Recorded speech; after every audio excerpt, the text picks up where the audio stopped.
السلام علیکم ورحمۃ اللہ وبرکاتہ۔ الحمد للہ رب العالمین والصلاة والسلام علی اشرف الانبیاء والمرسلین نبینا محمد وعلی آلہ وصحبہ اجمعین، اما بعد۔ السلام علیکم ورحمۃ اللہ وبرکاتہ۔ قابل احترام سامعین، اذان اور اقامت سے متعلق کئی ایک مسائل آپ کے سامنے پیش کیے جا چکے ہیں، اور انہی اذان اور اقامت سے متعلق کچھ مسائل اس درس میں پیش کیے جائیں گے۔ مسئلہ نمبر 120، اقامت کا جواب دیتے ہوئے قد قامت الصلاۃ کے جواب میں اقامہ اللہ و ادامہ کہنا صحیح حدیث سے ثابت نہیں ہے۔ دیکھنے میں کتنے لوگوں کو یا سننے میں بات آتی ہے کہ جب مؤذن یا اقامت کہنے والا شخص قد قامت الصلاۃ کہتا ہے تو اس کے جواب میں لوگ کہتے ہیں اقامہ اللہ و ادامہ، لیکن اس کی کوئی دلیل صحیح حدیث سے نہیں ملتی ہے۔ مسئلہ نمبر 121، فجر کے اذان میں الصلاۃ خیر من النوم کے جواب میں الصلاۃ خیر من النوم ہی کہنا چاہیے، جبکہ دیکھنے میں لوگوں کو یہ آتا ہے کہ صدقتہ وبرستہ کہتے ہیں، حالانکہ اس کا صحیح حدیث سے کہیں کوئی ثبوت نہیں ملتا ہے۔ اس لیے فجر کی اذان میں الصلاۃ خیر من النوم ہی کہنا درست ہے اس کے جواب میں۔ مسئلہ نمبر 122، سحری اور تہجد کے لیے اذان دینا سنت ہے۔ مسئلہ نمبر 123، نابینا آدمی بھی اذان دے سکتا ہے۔ نابینا آدمی اذان دے سکتا ہے، یہ حضرت عائشہ رضی اللہ تعالی عنہ کی حدیث سے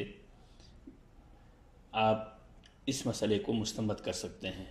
وعن عائشہ رضی اللہ عنہ وعن عائشہ وابن عمر رضی اللہ عنہم ان النبی صلی اللہ علیہ وسلم قال ان بلالا يؤذن بلیل فکلوا واشربوا حتى يؤذن ابن ام مکتوم، متفق علیہ۔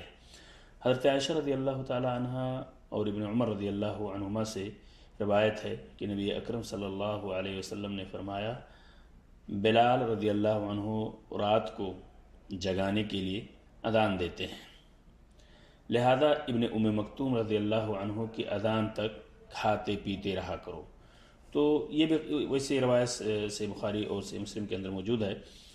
اس حدیث سے مسئلہ مستنبط ہوا کہ نابینا آدمی بھی اذان دے سکتا ہے، کیونکہ صحابی رسول ابن ام مکتوم یہ نابینا تھے، بینائی سے معذور تھے۔ اس درس میں ایک اور مسئلہ پیش کر کے اس درس کو اختتام پذیر کیا جا رہا ہے۔ مسئلہ نمبر 124، سفر میں دو آدمی بھی ہوں تو انہیں اذان کہہ کر باجماعت نماز ادا کرنی چاہیے، جبکہ آپ دیکھتے ہیں کہ کئی مرتبہ ایسا ہوتا ہے کہ لوگ دوران سفر مسجدوں میں نہیں ملتی ہیں، صحراوی راستے سے گزرتے ہیں، لیکن وہاں اذان نہیں دیتے ہیں، نماز تو پڑھتے ہیں لیکن اذان دینی چاہیے۔ دو آدمی بھی ہوں تو انہیں اذان کہہ کر باجماعت نماز ادا کرنی چاہیے، کیونکہ مالک بن حویرث رضی اللہ تعالیٰ عنہ کی حدیث ہے۔